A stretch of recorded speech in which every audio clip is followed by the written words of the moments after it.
Hello प्यारे विद्यार्थियों, मैं अंकुर बबेले आप सभी का स्वागत करता हूं मैग्नेट ब्रेन्स हिंदी पर। मैग्नेट ब्रेन्स हिंदी एक ऐसा प्लेटफॉर्म है जहां हिंदी माध्यम की कक्षा 6 से लेकर कक्षा 12 तक का संपूर्ण पाठ्यक्रम निःशुल्क में कराया जाता है। यहां एक नहीं दो नहीं पूरे चैप्टर वाइज चैप्टर आपको सारे के सारे लेक्चर यहां पर फ्री ऑफ कॉस्ट देखने को मिलेंगे, बिल्कुल मुफ्त। चलिए हम देखेंगे हम पढ़ क्या रहे थे। तो हमें आज जो पढ़ना है वो हम पढ़ने वाले हैं सामूहिक अपनेपन का भाव। तो इसके पहले इस चैप्टर में हम क्या पढ़ चुके हैं, हम देख चुके हैं कि भारत में राष्ट्रवाद कैसे आया, प्रथम विश्व युद्ध का योगदान भी देखा हमने, गांधी जी का भारत में आना देखा, सत्याग्रह का विचार देखा, असहयोग आंदोलन देखा, उसकी अलग अलग धाराएं देखी कहां कहां जाएगा। वैसे ही हमने सविनय अवज्ञा आंदोलन देखा और उसकी भी अलग अलग धाराएं या अलग अलग वर्गों ने उसको कैसे लिया, ये सारी बातें देखी। आंदोलन कैसे स्टार्ट हुआ, कैसे स्थगित हुआ या समाप्त हुआ, ये सारी बातें हमने करी हुई थी। उनमें हमने बाद में जाकर हर एक आंदोलन की सीमाएं भी देखी थी। जैसे लास्ट में हमने असहयोग आंदोलन की सीमाएं देखी थी, जिसमें अछूत, बी.आर. अम्बेडकर और मुस्लिम संगठनों के बारे में हमने देखा था कि ये सहयोग से या इनका उतना ज्यादा सहयोग क्यों नहीं मिला था, क्यों ये लोग अपनी पूरी दिल से भागीदारी में हिचकिचा रहे थे। ये सारी बातें हमने देखी हुई थी। अब जो ये टॉपिक है इसमें देखेंगे सामूहिक अपनेपन का भाव। अपनेपन से मतलब क्या होता है? अपनापन मतलब कोई भी सामने से व्यक्ति आए और हमें लगे कि ये अपने वाला है तो अपन उससे वैसे ही मिलते हैं कि यार ये तो अपने जैसा है। तो ये वाला भाव कैसे आएगा? ये भाव तब आता है जब हम और आप अपने बीच में कोई कॉमन चीज ढूंढ लेते हैं। आप ऐसा तो होता नहीं है कभी कोई रास्ते में जा रहा है और बस गले में हाथ डाला बोले और यार कैसा है, ऐसा नहीं होगा ना। आप उसी के गले में हाथ डाल पाएंगे, उसी से अपनेपन की तरीके से देख पाएंगे जिसको आप जानते पहचानते हैं। क्योंकि देश एक बहुत बड़ा है तो इसमें कैसे अपनेपन का भाव आएगा, क्योंकि आप हर व्यक्ति को तो जान पहचान पाएंगे नहीं। तो इसमें भी हमें क्या करना होगा, हमें कुछ ऐसी चीजें ढूंढ ले। अगर व्यक्ति कोई ऐसी चीजें ढूंढ लेता है जो साझा होती हैं, कॉमन होती हैं, तो फिर उनमें क्या होगा कि अपनेपन का भाव विकसित होना स्टार्ट होगा। अपनेपन का भाव राष्ट्रवाद से भी विकसित होता है जब व्यक्तियों को यह महसूस हो जाता है कि वो एक ही राष्ट्र के अंग होते हैं, तो फिर उनके अंदर अपनेपन का भाव विकसित होने लगता है। आप ये फोटो देखिए, ये फोटो यही दिखाने की कोशिश कर रही है कि आपके अंदर अपनेपन का भाव या राष्ट्रवाद कैसे है। ये एक व्यक्ति है, इनको शायद आप पहचानते हो, ये बाल गंगाधर तिलक जी हैं। और इस फोटो के चारों तरफ अलग अलग धर्म के प्रतीकों को बनाया गया है, ये बताने के लिए क्योंकि ये भारत के स्वतंत्रता संग्राम सेनानी और बड़े नेताओं में रहे हैं। चूंकि अब और ये अलग अलग धर्म भारत में निवास करते हैं, ये बताने के लिए कि सभी धर्म के लोग क्या है, आपस में जुड़े हुए, कहीं ना कहीं से सभी लोग राष्ट्र के प्रति, अपनी राष्ट्र के प्रति उनके अंदर बहुत सम्मान है, राष्ट्र से वो जुड़े हुए हैं, उनके अंदर राष्ट्रवाद की भावना है। तो अब ये राष्ट्रवाद की भावना हमने देखी थी कैसे डेवलप होगी। या तो व्यक्तियों में साझा भाव आ जाए, या वो ये समझ लें कि वो एक ही राष्ट्र का अंग है, एक ही राष्ट्र के अंग है, तो राष्ट्रवाद की भावना विकसित हो जाएगी। अब ये कैसे डेवलप हुई? तो कुछ परसेंटेज में, कुछ मात्रा में तो कैसे हुई, जब हम आजादी के लिए लड़ाइयां लड़ रहे थे तो हमने कुछ संघर्ष किए हुए थे, तो उस दौरान ये लड़ाई आपको, या उस दौरान आपको राष्ट्रवाद देखने को मिलेगा। इनके अलावा ऐसा नहीं था कि उस संघर्षों के दौरान ही पूरा राष्ट्रवाद बन गया था कि लड़ाई में गए तो सबके अंदर आ गई थी। ये राष्ट्रवाद की भावना एक प्रक्रिया है, ये धीरे धीरे लोगों के दिन में आ पाती है। ऐसा नहीं होता कि बच्चा पैदा होता है और वो राष्ट्रवाद की वो धीरे धीरे जैसे सीखता है, समझता है, जानते जाता है, तो उसके अंदर क्या होता है कि अपने देश के प्रति लगाव धीरे धीरे पैदा होना स्टार्ट हो जाता है। तो हम लोगों के अंदर, चूंकि हम पहले क्या थे, स्टेट में बटे हुए थे, अलग अलग राज्यों में बटे थे, हमें देश के प्रति लगाव की भावना कैसे धीरे धीरे विकसित हुई, तो बहुत कुछ मात्रा में आपको कहां से देखने को मिली, संयुक्त संघर्ष, जो भी जन संघर्ष चल रहे थे उनके माध्यमों से हम देख पाए थे। इनके अलावा इस राष्ट्रवाद की भावना का जो विकास हो पाया वो सांस्कृतिक प्रक्रियाओं से भी हुआ। जो आपकी कल्चरल एक्टिविटी या सांस्कृतिक प्रक्रियाएं हैं उनके द्वारा भी ये क्या हुआ, राष्ट्रवाद की भावना का विकास हुआ। इतिहास का और साहित्य का अपना इसमें एक योगदान रहा है। हम आगे देखेंगे भी कि इतिहास का क्या योगदान इसके अंदर, क्योंकि अब जब इतिहास लिखा गया, दोबारा से उसको लिखा गया, तो लोगों ने क्या किया, उसको पढ़ना और राष्ट्र के प्रति गर्व महसूस करना स्टार्ट कर दिया। तो इतिहास का भी योगदान रहा है। सबसे ज्यादा छोटे स्तर पर जो लोग जिसे पढ़े लिखे नहीं है ज्यादा, चूंकि भारत में शिक्षा जो है वो स्टार्टिंग में क्या थी, कम थी, शिक्षित वर्ग कम था, तो लोगों के अंदर कैसे राष्ट्रवाद की भावना है, तो बहुत ज्यादा भूमिका निभाई किसने, इन दो कारकों ने। लोक कथाएं और गीत जो होते थे, जो जगह जगह पर जो जाकर लोग गाया करते थे, उनसे लोगों के अंदर बहुत अच्छा फील होता था और उन्हें देश से जुड़ाव लगता था और उनके अंदर गर्व महसूस होता था। ऐसे ही राष्ट्रवाद की भावना विकसित करने के लिए क्या करते हैं, कुछ चित्र बनाते हैं, कुछ प्रतीक, या जो हमें ये बोले कोई संस्थाएं, कोई चबूतरे, किसी की मूर्तियां ये स्थापित करते हैं जिनको देखकर लोगों को लगे कि ये व्यक्ति है, इसने भारत के लिए ऐसा महान कार्य किया था, हम भी ऐसा कुछ करें। तो गर्व की भावना धीरे धीरे विकसित होती है। ये कैसे होगी? ये हमने देखा कि जब लोग क्या कर लेंगे, उनके अंदर कोई कॉमन चीज आ जाएगी। तो इन सारे माध्यमों से भारत में राष्ट्रवाद की भावना का विकास हो पाया।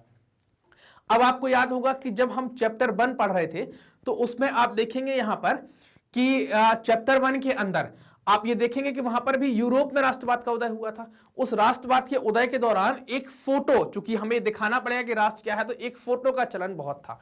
वैसे ही 20वीं सदी में भारत में भी क्या हुआ कि एक फोटो का चलन बहुत आया। उस फोटो को कहते हैं हम क्या, भारत माता की छवि। अब क्या हुआ, जो राष्ट्रवाद की जो भावना थी वो धीरे धीरे किस में आ गई, चित्र के रूप में आने लगी। हमने भारत को मातृभूमि कह दिया और एक पिक्चर के रूप में हम देखने लगे। तो ऐसी पिक्चर का जो पहला प्रयास किया गया था, है ना, वो किसने किया था? बंकिम चंद्र चट्टोपाध्याय के द्वारा पहला प्रयास किया गया था। अब ये बंकिम चंद्र चट्टोपाध्याय कौन है? इनके द्वारा ही आपका जो राष्ट्रगीत है वंदे मातरम, वो जो लिखा गया है वो इनके द्वारा ही लिखा गया है। तो इनने जो वंदे मातरम क्यों लिखा था? ये मातृभूमि की स्तुति के लिए इनने वंदे मातरम गीत लिखा हुआ था। आप लोग पढ़ते भी होंगे अपने स्कूल में, वंदे मातरम कभी कभी करवाया जाता होगा, राष्ट्रगान और राष्ट्रगीत। तो ये राष्ट्रगीत अब हमने इसको कैसे अपना लिया? राष्ट्रगीत के तौर पर। तो ये जो स्तुति के लिए इन्हें जो गीत लिखा था, आगे जाकर इन्हें अपने उपन्यास आनंद मठ में भी इसको शामिल किया था। अब इनने स्टार्टिंग तो कर दी कि भाई हम भारत माता की छवि बनाएंगे, एक पिक्चर बनाएंगे, लेकिन फेमस छवि जो बनाई गई वो किसके द्वारा बनाई गई? अविंद्रनाथ टैगोर के द्वारा। उन्होंने भारत माता का एक ऐसा फोटो बनाया जो काफी फेमस हुआ।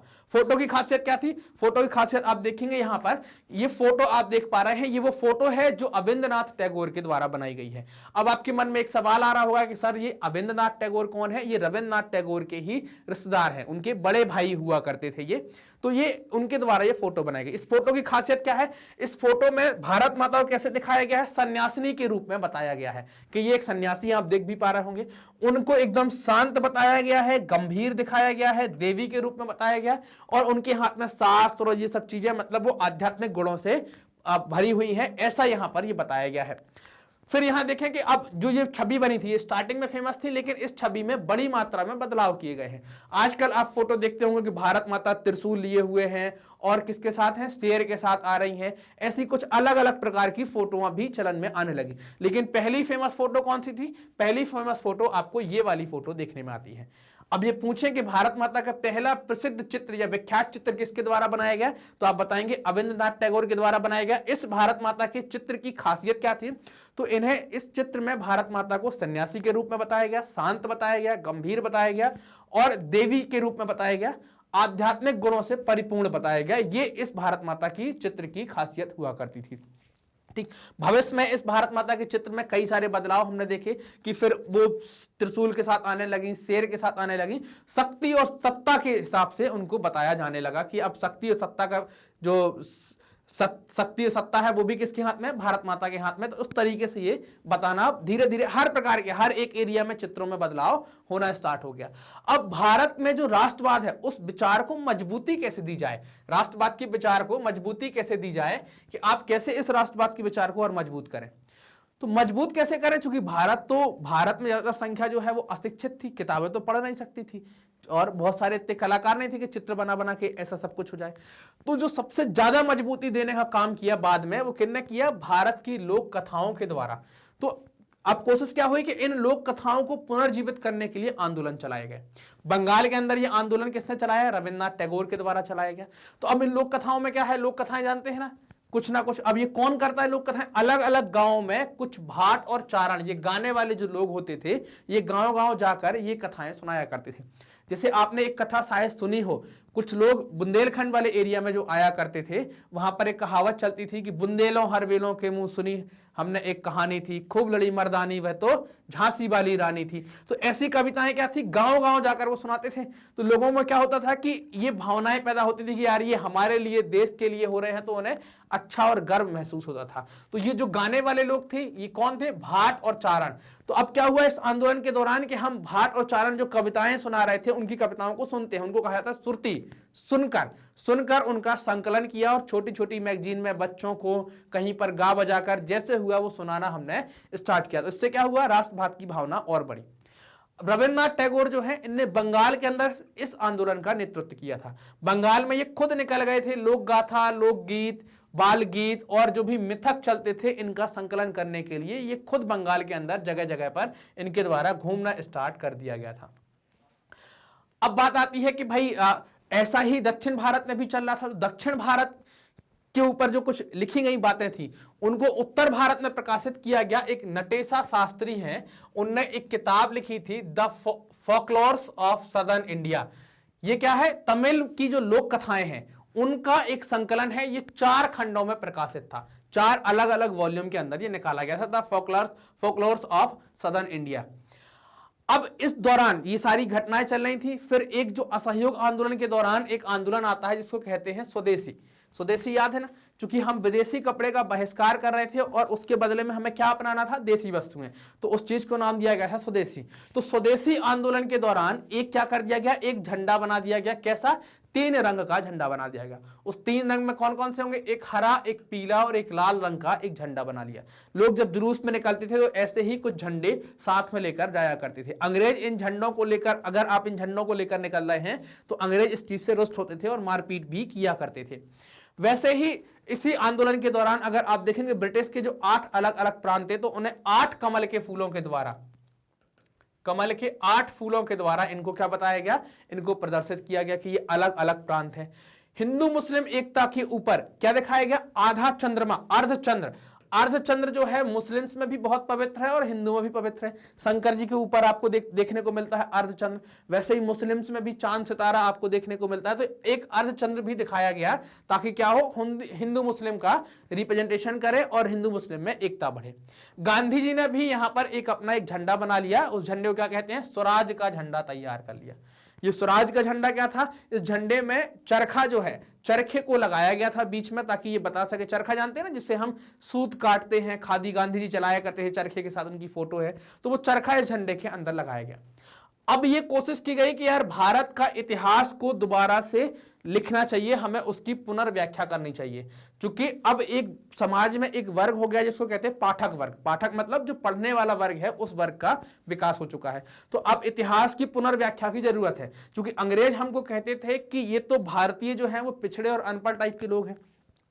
तो अब जरूरत हुई कि इतिहास की जो हमारी पुरानी इतिहास में, प्राचीन इतिहास में जो भी हमारी गौरवशाली चीजें रही हैं, चाहे वो सांस्कृतिक हो, चाहे वो वैज्ञानिक हो, चाहे वो धार्मिक हो, चाहे वो और स्थापत्य के मामले में भी रही हो, उन सब की दोबारा से पुनर्व्याख्या की जाए, किताबों में उनको लिखा जाए। तो इतिहास की पुनर्व्याख्या की गई। जो लोग इन किताबों को पढ़ते थे उनको पुरानी चीजें पढ़कर बहुत गौरव महसूस होता था कि हम ऐसे नहीं थे, हम बहुत संपन्न देश थे। वो तो एक प्रकृति में एक चलन चलता है कि संपन्नता के बाद व्यक्ति थोड़ा सा डाउन होता है। तो जब हम पतन की तरफ गए या हमारी संस्कृति पतन की तरफ गई तो हमें गुलाम बना लिया गया। तो ये इतिहास को भी पुनर्व्याख्यात किया गया यहां पर और ये बताया गया। जब ये सामूहिक एकता लाई जा रही है तो इस सामूहिक एकता की अपनी कुछ परेशानियां थी। क्या परेशानियां थी? कि जब इतिहास पुनर्व्याख्यात किया गया तो इस पर जो प्राचीन गौरवशाली चीजें बताई गई कि भाई ये हमारी प्राचीन संस्कृति थी, ये हमारे प्राचीन स्थापत्य थे, ये हमारी प्राचीन वैज्ञानिक तकनीकें थी, ये सारी चीजें कहीं ना कहीं हिंदू धर्म से जुड़ी हुई थी या हिंदुओं से जुड़ी थी। एक वर्ग विशेष से जुड़े होने के कारण दूसरे वर्ग का इसमें थोड़ा सा समावेश बहुत कम हो पाया या आसानी से नहीं हो पाया। वो इस चीज से हिचकिचाते रहे। अब हम ये देखें कि यार इस पूरे चैप्टर के द्वारा जो राष्ट्रवाद हमें आया है तो इसका हम निष्कर्ष निकालने की कुछ कोशिश करें। निष्कर्ष क्या था कि औपनिवेशिक शासन के दौरान अंग्रेजों ने बहुत ज्यादा दबाव डाला लोगों पर, तो छोटे छोटे जनसंघर्ष होना स्टार्ट हो गए। गांधी जी और कांग्रेस ने जनसंघर्षों का एक समूह इकट्ठा करके एक बड़ा आंदोलन खड़ा करने की कोशिश की। और ये कोशिश हमने इस चैप्टर के अंदर देखी कि लगभग 2-3 बार हमें कोशिश देखने को आती है। तो अब ये कोशिश की गई, लेकिन इस आंदोलन में जो लोग शामिल हो रहे थे उन सबके लिए स्वतंत्रता के मायने अलग थे। ये भी हमने देखा था, आपने असहयोग में भी ये बात देखी थी और सविनय अवज्ञा आंदोलन में भी देखी थी। हम बिल्कुल संक्षेप में ये कहें तो हम ये कह सकते हैं कि जो जनसंघर्ष ये चला है ये औपनिवेशिक शासन के विरोध में जो लोग पीड़ित थे उनकी आवाज का एक पुंज हुआ करता था। ठीक, तो ये चैप्टर में हमने यहां तक पढ़ा। अब हम इस चैप्टर में आगे इसकी जो एक्सरसाइज है, जो भी इसके पीछे क्वेश्चन दिए गए हैं, उनके बारे में थोड़ी सा देखेंगे या डिस्कशन करेंगे। ठीक, अब आप जानते हैं कि मैग्नेट ब्रेन जो है वो कक्षा 6 से लेकर कक्षा 12 तक हिंदी माध्यम का संपूर्ण पाठ्यक्रम निःशुल्क उपलब्ध करा रहा है। आपको हमारे कार्यक्रम से जुड़ना है और जुड़ने के लिए करना क्या है, आप हमारे लेक्चर देखने के लिए क्या कर सकते हैं, आप हमारे चैनल को सब्सक्राइब करें, हमारे सेशंस को लाइक करें और इन्हें अपने दोस्तों के साथ भी साझा करें और कमेंट कर भी बताएं। Thank you.